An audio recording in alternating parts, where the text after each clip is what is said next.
বৃষ্টি থামার পর শহর যেমন ধুয়ে মোচন নতুন লাগে, আরিফও ধীরে ধীরে নিজেকে নতুন করে চিনতে শুরু করলো। কষ্ট পুরোপুরি চলে যায়নি, কিন্তু তার ধার কমছে।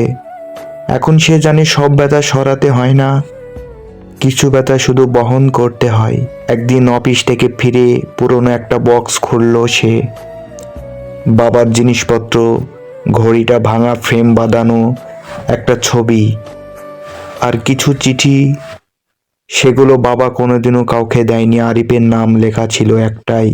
হাত কাঁপতে কাঁপতে চিঠি খুলল সে। আরিফ, আমি জানি না তুই এখন এই চিঠিটা পড়বি বাবা হয়ে, আমি খুব বেশি কথা বলতে পারিনি।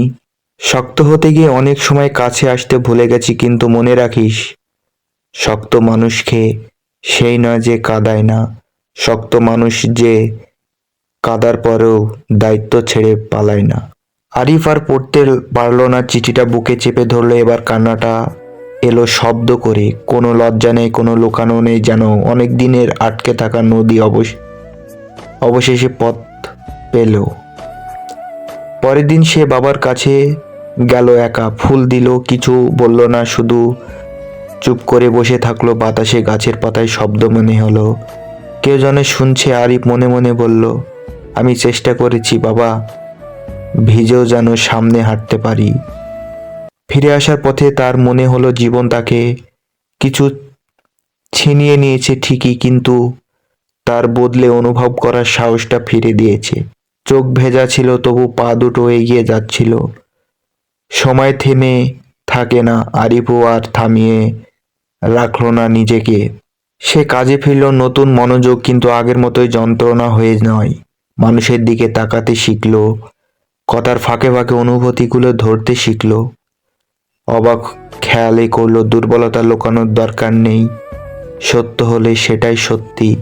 নীলার সঙ্গে সম্পর্কটা বদলাতে লাগলো, নাম না দেওয়া এক কাছাকাছি থাকা।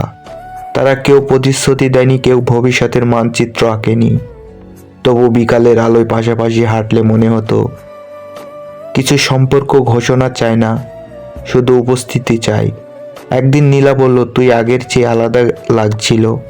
আরিফ হেসে উত্তর দিল, হয়তো এখন আর নিজেকে লুকায় না। সেদিন সন্ধ্যায় আরিফ আবার ডায়েরি খুলে লিখল, জীবন আমাকে ভিজিয়েছে, ভেঙেছে, আবার দাঁড় করিয়েছে। আমি শিখেছি কাদা মানে শেষ নয়, কাদা মানেই পরিষ্কার হওয়া।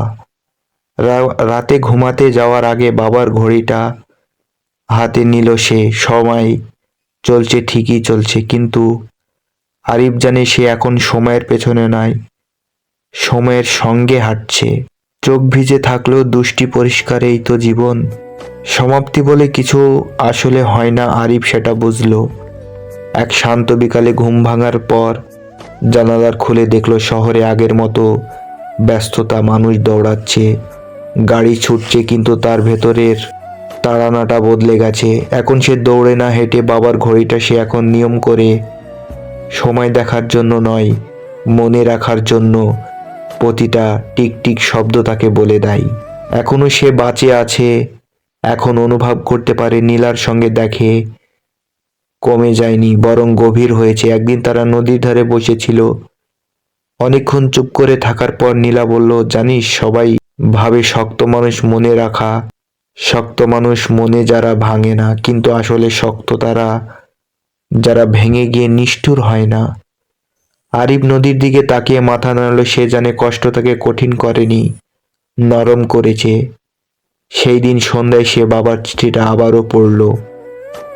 নতুন করে কিছু বুঝলো না, কিন্তু নতুনভাবে অনুভব করলো কিছু লেখা বারবার পড়তে হয় না বোঝার জন্য, বাঁচার জন্য পড়তে হয়। আরিফ এখনো মাঝে মাঝে কাঁদে, কোনো গান শুনে, কোনো স্মৃতি ছুঁয়ে গেলে, কিন্তু সে আর সেই কান্নাকে শত্রু ভাবে না। সে জানে এই জলেই তাকে বাঁচিয়ে রাখে। জীবনের নদী এখনো বহুবান, আরিফও চোখ ভেজা, তবু বুক ভরা।